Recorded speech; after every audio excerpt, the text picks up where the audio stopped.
Bom dia, querido irmão, querida irmã, você que nos acompanha nesse momento pelas ondas da Rádio Comunidade FM, pela web Rádio Nossa Mãe de Birité, pelo canal no YouTube, Spotify, Palavras de Redenção. Sou o Padre Frei Inácio José, pároco da paróquia de Nossa Senhora das Mercês, Arquidiocese de Belo Horizonte.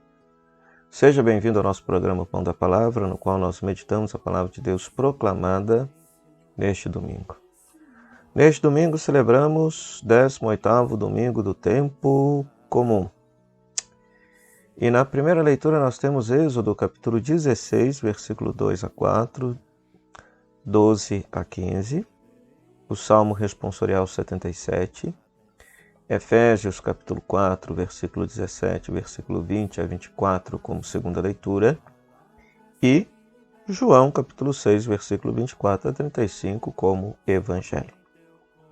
O que esta palavra de Deus proclamada nos inspirará a rezar neste domingo?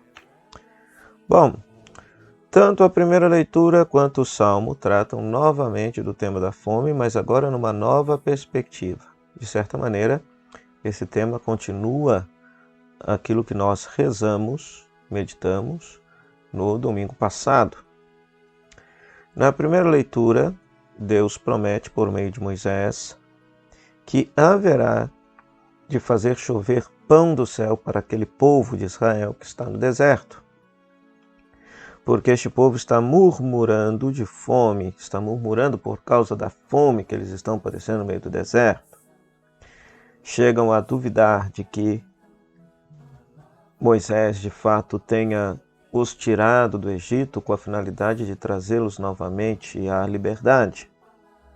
Estão com saudade da escravidão do Egito, porque lá pelo menos eles tinham carne para comer, carne e cebola para comer. Pois Deus promete então alimentar este povo cotidianamente, né?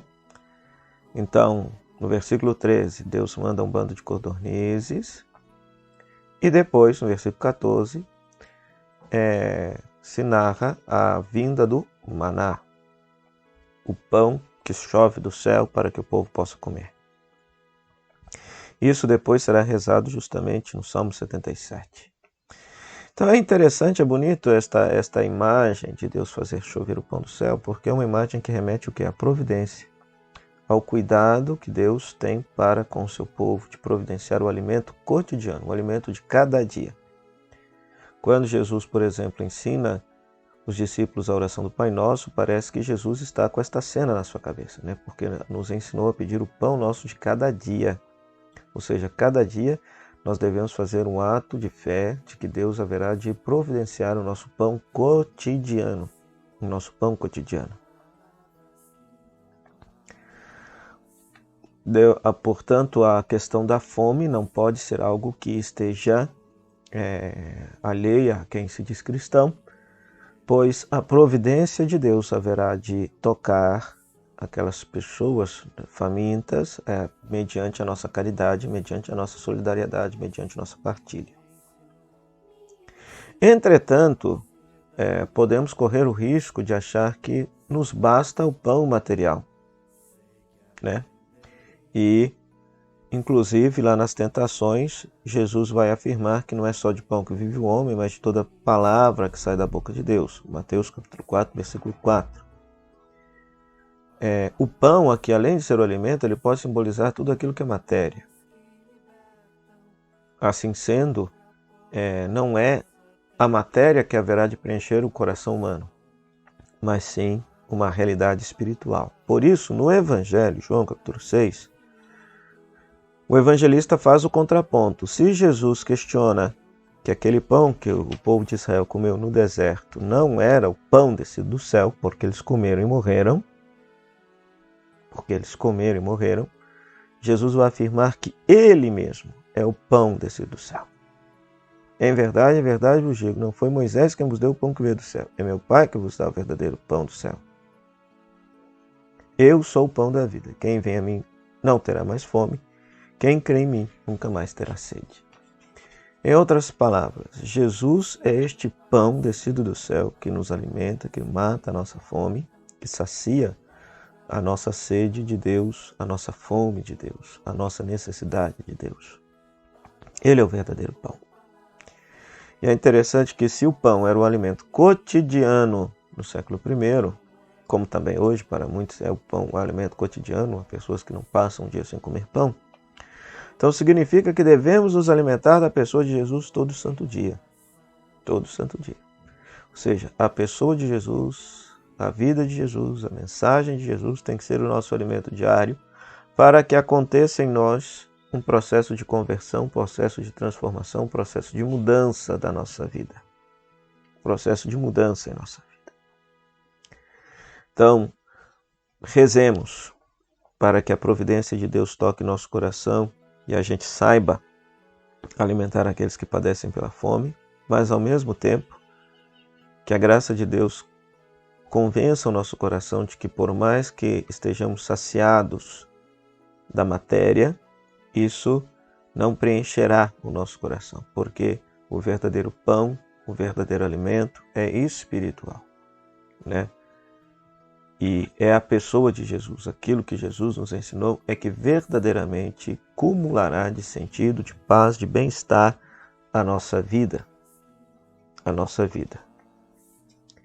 E é claro que, sacramentalmente falando, nós nos alimentamos deste pão, mediante o sacramento da Eucaristia, então que nunca nos falte o pão da Eucaristia, que nós possamos sempre nos alimentar de Jesus, presente na Eucaristia, a fim de que Ele de fato mate a nossa fome de Deus, nos alimente espiritualmente, nesta travessia de nossa vida rumo à terra prometida do céu. Já a segunda leitura nos inspira a rezar também um outro tema muito importante, porque Paulo, nesta carta, vai dizer: revesti o homem novo, criado à imagem de Deus. Não devemos continuar a viver como os pagãos, cuja vida leva para o nada. Revesti o homem novo, criado à imagem de Deus, em verdadeira justiça e santidade. Ou seja, quem é o homem novo? O homem novo é a pessoa de Jesus. Nas cartas paulinas, se tem o conceito de que o verdadeiro ser humano é a pessoa de Jesus Cristo. E nós devemos gradativamente crescer até chegarmos à estatura dele. Então, na verdade, conversão, esta palavra muito utilizada no âmbito religioso, não tem nada a ver com instituição religiosa, não tem nada a ver com religião em si. Converter-se é você se transformar numa outra pessoa. E a pessoa na qual nós devemos nos transformar é a pessoa de Jesus Cristo. Ele é o ser humano por excelência. Esta ideia não é nova. Os santos padres, relendo, por exemplo, o livro do Gênesis, já defendiam que quando Deus nos cria a sua imagem e semelhança, Deus nos cria a imagem e semelhança do seu próprio Filho Jesus, que já existia desde toda a eternidade. De tal maneira que, teologicamente falando, antropologicamente falando também, o ser humano só se realiza enquanto pessoa humana na medida em que ele configura a sua vida, a vida de Cristo, na medida em que ele se torna Jesus, na medida em que ele é parecido com a pessoa de Jesus. Então, é o grande desafio do ser cristão. É o grande desafio do ser cristão. Por quê? O cristão, de modo explícito, ele assume o compromisso de configurar a sua vida a Cristo desde o dia em que ele foi batizado. Renunciou à vida de pecado para abraçar a vida da graça de Deus. Entretanto, nós compreendemos também que esta graça não é só para quem participa do cristianismo histórico, mas é para toda a humanidade. Deus se fez pessoa humana, Deus não se fez cristão, Deus se fez pessoa humana. Então, por isso, toda pessoa humana deveria ser regenerado, transformado em Cristo. E mesmo que de forma inconsciente, ela pode, aos poucos, ir crescendo até chegar nessa estatura. Porque se nós cremos que Deus veio para salvar a todos, e Deus derrama sua graça sobre todos, isso significa que pode significar que numa pessoa, mesmo que ela não seja cristã, efetivamente falando, ela pode ser uma cristã anonimamente falando.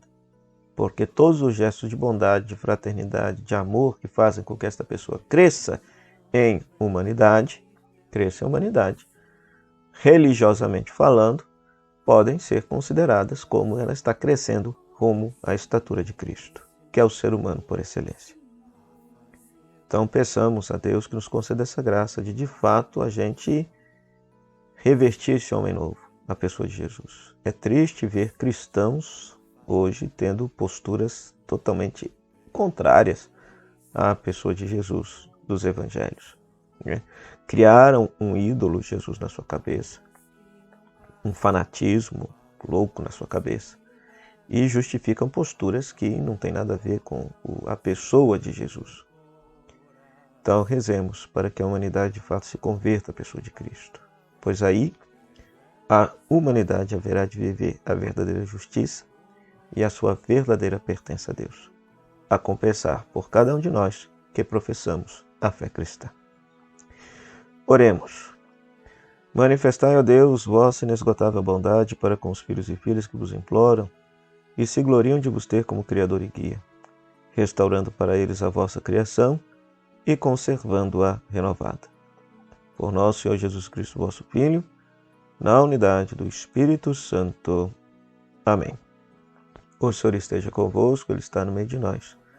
Que a bênção de Deus Todo-Poderoso, Pai, Filho e Espírito Santo, desça sobre vós e permaneça para sempre. Amém. Meu muito obrigado à Rádio Comunidade FM, a Web Rádio Nossa Mãe, que nos cede esse espaço para pregar a palavra de Deus. Você, querido rádio ouvinte, internauta, pela sua audiência. Que Deus te abençoe hoje e sempre. E até o próximo programa, o Pão da Palavra, se Deus quiser. Tchau, tchau.